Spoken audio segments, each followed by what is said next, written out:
వివాహాల విషయంలో కులగోత్రాలతో పాటుగా రాసులు కూడా ప్రధాన భూమిక పోషిస్తాయని ప్రగాఢంగా నమ్మే సాంప్రదాయం మనది. అందుకే నిశ్చయ తాంబూలాల కంటే ముందుగా జాతకాలను 1-2 సార్లు తరచి చూస్తారు. జన్మరాశులు మ్యాచ్ అయిన వారినే ఏరికోరి వివాహం జరిపిస్తారు. అప్పుడు మాత్రమే వారి కాపురం ఎటువంటి ఒడిదుడుకులు లేకుండా ఆనందమయంగా సాగుతుందని పెద్దల నమ్మకం. కొన్ని జన్మరాశుల వారిని పెళ్లి చేసుకుంటే జీవితానికి ఎదురే ఉండదని పండితులు చెప్తున్నారు. మేష, కర్కాటక, సింహరాశి వారిని చేసుకోవాలని సూచిస్తున్నారు. ఎందుకంటే కర్కాటక రాశి ఈ మహిళల్లో అత్యధిక సాంప్రదాయ లక్షణాలుంటాయి. వారు చాలా సున్నితమైన మనస్కులు. వీరిలో ఆరాధనా భావంతో పాటు గ్రహణ శక్తి ఎక్కువ.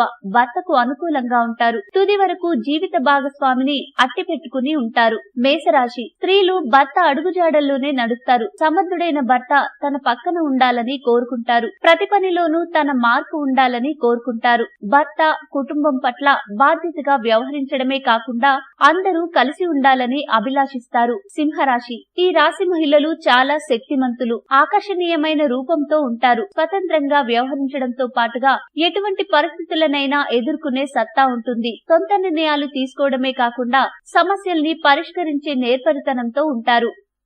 ఈ వీడియో మీకు నచ్చితే లైక్ చేయండి, అందరికీ షేర్ చేయండి, కానీ సబ్స్క్రైబ్ చేయడం మాత్రం మర్చిపోకండి.